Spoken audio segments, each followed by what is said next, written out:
Assalamualaikum warahmatullahi wabarakatuh. Halo teman-teman, nama saya Nika Oktavia Nurfitri, NIM 250. Di sini saya akan mempresentasikan bukti audit. Sebelum ke proses audit bab ini, saya mau mereview kembali materi sebelumnya, ialah risiko audit dan penilaian risiko, yang mempertimbangkan pentingnya identifikasi risiko untuk membantu memastikan bahwa tingkat risiko yang diinginkan auditor tercapai. Setelah auditor mengidentifikasi faktor risiko utama untuk klien mereka akan merencanakan audit mereka untuk memperoleh bukti yang cukup dan tepat untuk memastikan bahwa akun yang relevan dan catatan pengungkapan terkait dilaporkan secara akurat. Proses audit dalam fokus bab ini, yaitu menjelaskan asersi audit yang digunakan saat merancang dan melakukan pengujian audit, mempertimbangkan berbagai jenis bukti yang dikumpulkan oleh auditor, mempertimbangkan persuasif relatif dari berbagai jenis bukti, dan gambaran umum tentang prosedur pengumpulan bukti yang digunakan oleh auditor. Yang pertama, assertion atau pernyataan merupakan tanggung jawab pihak yang bertanggung jawab atas tata kelola untuk memastikan bahwa laporan keuangan disusun sedemikian rupa sehingga memberikan pandangan yang benar dan wajar tentang entitas dan operasinya. Saat menyiapkan laporan keuangan, manajemen membuat asersi tentang setiap akun dan pengungkapan terkait dalam catatan. Sebagai contoh, ketika melaporkan persediaan, manajemen harus memastikan bahwa item yang diungkapkan ada, dimiliki oleh entitas, mewakili daftar lengkap persediaan yang dimiliki, dan dinilai dengan tepat.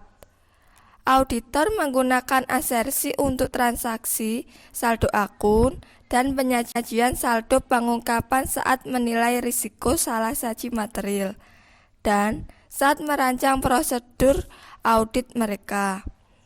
SA 315 mengidentifikasi dan menilai risiko salah saji material melalui memahami entitas dan lingkungannya, memberikan ringkasan asersi yang digunakan oleh auditor. Ketika menguji kejadian, auditor mencari bukti untuk memverifikasi bahwa transaksi atau peristiwa yang tercatat, seperti pendapatan atau item beban,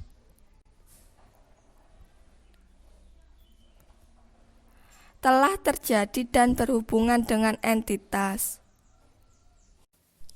Selanjutnya, jenis bukti audit.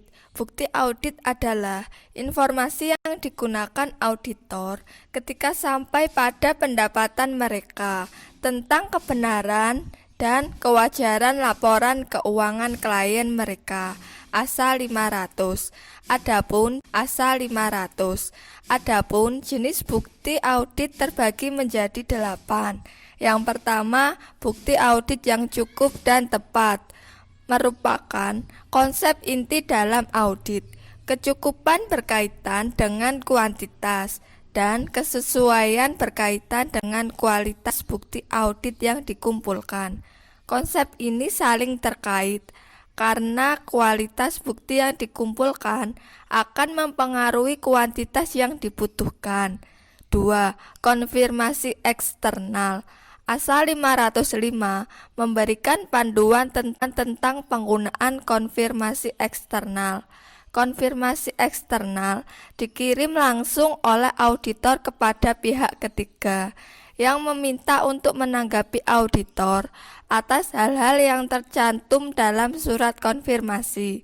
Konfirmasi eksternal dapat dikirim ke bank klien, pengacara, pemberi pinjaman, dan debitur dan pihak ketiga yang menyimpan inventaris klien. 3. Bukti dokumenter meliputi faktur, laporan pemasok, laporan bank, korespondensi, dan perjanjian hukum.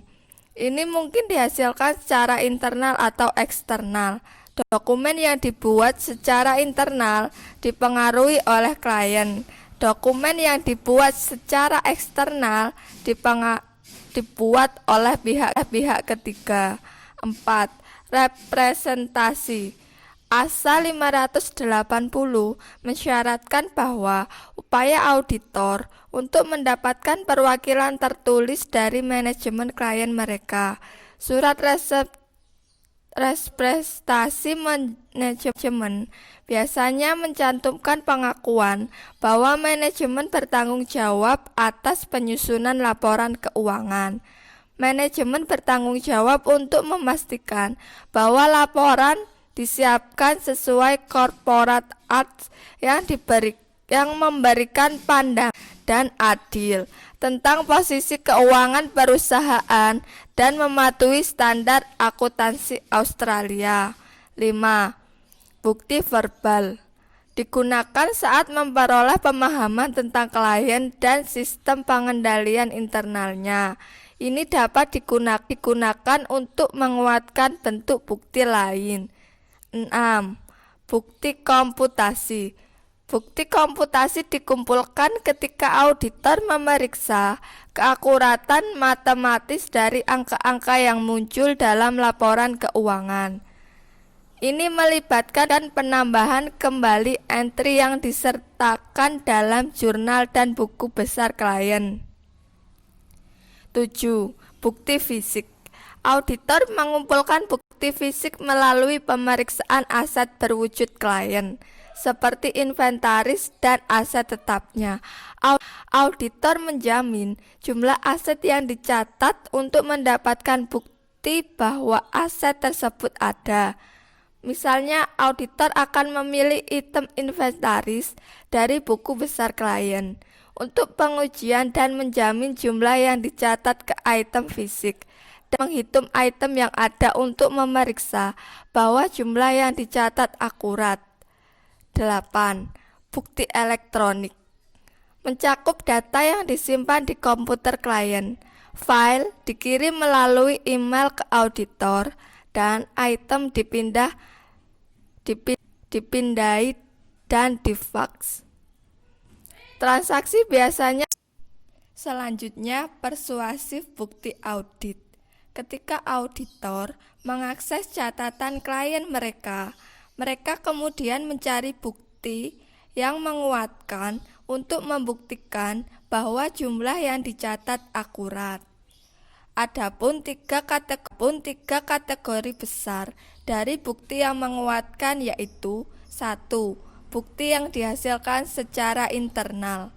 Bukti internal yang dipegang oleh klien meliputi catatan cek yang dikirim, salinan faktur, dan pernyataan yang dikirim ke pelanggan, pesanan pembelian, dokumentasi perusahaan mengenai kebijakan dan prosedur, kontrak, risalah rapat, jurnal, buku besar, saldo percobaan, spreadsheet, lembaran kerja, rekonsiliasi, kalkulasi, dan komputasi. Bukti ini dapat disimpan dalam bentuk elektronik atau dalam bentuk kertas. 2. Bukti yang dibuat secara eksternal yang dipegang oleh klien. Bukti yang dihasilkan secara eksternal yang dipegang oleh klien termasuk faktur laporan pemasok, pesanan pelanggan, laporan bank, kontrak, perjanjian sewa, dan penilaian pajak.